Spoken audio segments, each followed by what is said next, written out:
Pele and Maradona are the goats of football from the older generation. For many, they are even better than Messi and Ronaldo, but at the same time, their legendary legacies always sparked debate. So who is actually better? You've been told for decades that these two are equal. However, when you actually look at the numbers, one of them looks like an overrated player compared to the other, and I guarantee it's not the one you think. So let's start with statistics. In 690 games, Maradona has scored 348 goals, and Pele has reportedly played in 1,363 games, in which he scored 1,279. Now, right off the bat, the differences seem astronomical, but here is when it gets interesting. Pele's numbers are a Guinness World Record. He is the player with the most goals ever, if you were to count his goals in friendlies, tour matches, and exhibition games. If we were to count his goals from official matches, his numbers would look like this: 762 goals in 832 games. But the scary part is that even with 500 plus goals deducted, he still has more goals than Maradona. But still, this comparison feels unfair because he played in the Brazilian league, while the other played for Napoli in a much tougher league. So we are going to look at their international numbers, as this would be the best direct comparison. In 92 games, Pele scored 77 goals, with a goal ratio per game of 0.84, and Maradona in 91 matches scored 34 goals,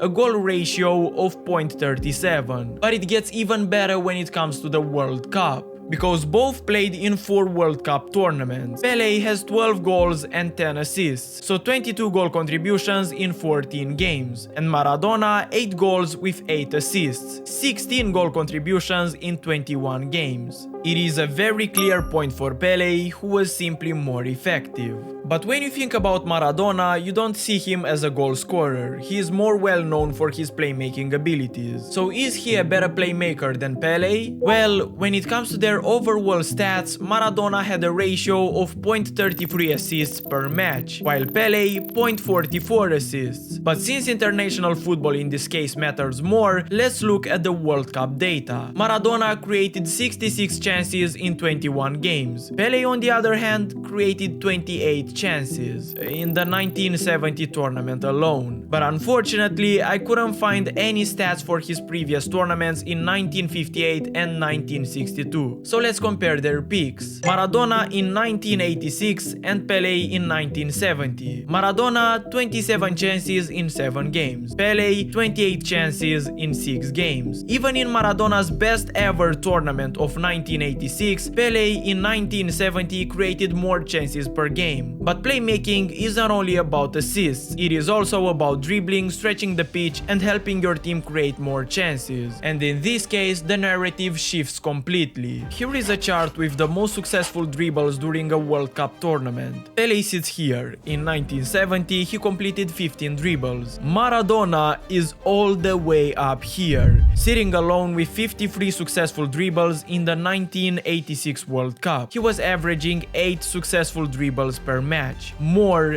than the entire German midfield. Overall, Pele is more effective when it comes to playmaking. Maradona was the flashier player, the more entertaining one. Ultimately, Pele's actions and passes led to more goals. Consequently, he wins 1 more point. Pele 2-0 Maradona. Another aspect we should focus on is the fouls they forced because of their playing style. It's important we talk about this because it gives us an idea of how important each of them were for their teams when going forward. Pele's dribbling style often avoided contact, whereas Maradona's dribbling style with the ball glued to his feet invited direct contact. Because of that, Maradona is the most fouled player in World Cup history. In the 1982 match against Italy, he was fouled 23 times in a single game. Fouls which pushed Argentina closer to the opponent's penalty box and also generated set pieces, which can be dangerous. Maradona wins a point for this, and with the score being Pele 2-1 Maradona, Pele wins the statistics criteria. But the next point is where everything shifts, because we are talking about eye test. The eye test is simply deciding which footballer is better solely based on what you see, without statistics. This isn't only about who is more enjoyable to watch, but also who is greater at first glance. Now, I wasn't around when Pele and Maradona were playing football, but there are always highlights, and clearly Maradona is the more magical player. Insane dribbling, skills, rabonas, nutmegs. He also had a lower center of gravity just like Messi, which helped him glide past the defenders. He could also control the ball in any situation. Maradona was a different breed in his prime. As for Pele, he seems to me as the more effective player. He still had insane dribbling skills and an elite first touch, but he wasn't as magical as Maradona. Pele was simpler in his play, more passes, less individual action. However, one thing he had over Maradona is how athletic he was. Pele could jump really high, he was faster, more powerful, and he could also score with both of his feet. As an athlete, Pele was better, but like most of you, I'm a football fan, and I always love seeing magic and talent on the pitch, and for this, Maradona is the better player based on the eye test.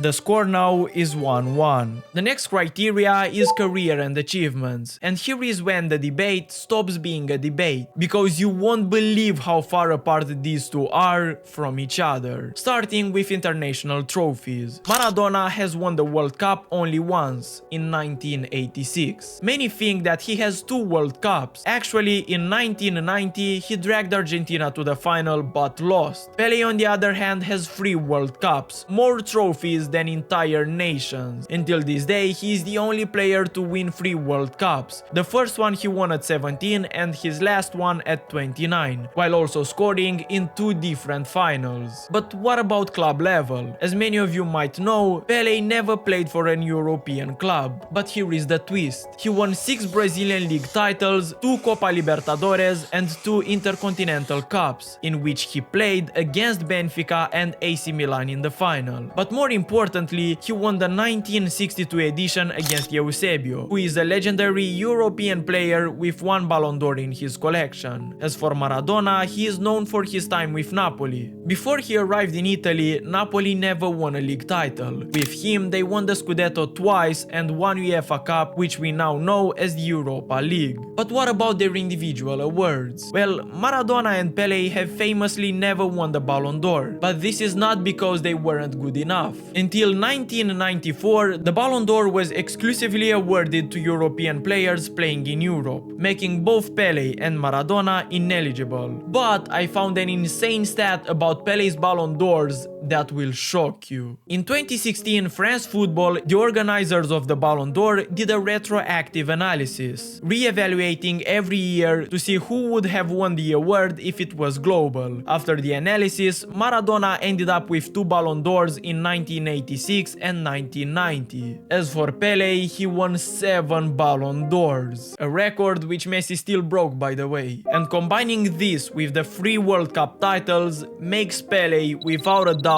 the winner for this category. Pele 2-1 Maradona. But one thing people always use against Pele is the era in which he played, saying that defenders back then were a joke. They claim that if you dropped Pele into the modern game, he would be an average player at best. So let's see if that is really true and compare Pele's era with Maradona's. Starting off with the rules. Before 1970, there were no cards, like literally no yellow or red cards. Until that World Cup, defenders were only getting a warning, meaning that Pele could get kicked 10 times per match without any real consequences. And here comes the darkest moment. In 1966, because of how good Pele was, defenders literally decided to kick him out of the tournament. He was targeted in the match against Bulgaria and went off the pitch injured, and against Portugal he was again injured because of the brutal tackles committed by the defenders. Also, back then there were no substitutions, which meant that Pele had to carry on playing while being injured. But it wasn't easy for Maradona either. Tackles from behind in the 80s weren't punished as severely as they are now. One tackle from behind with both feet could get you a yellow. In modern football, it's a straight red card. So even if Maradona was protected by cards, referees were incredibly lenient compared to today. People also say that Pele played in a time where tactics in football didn't even exist, and that is only partially true. because teams in the past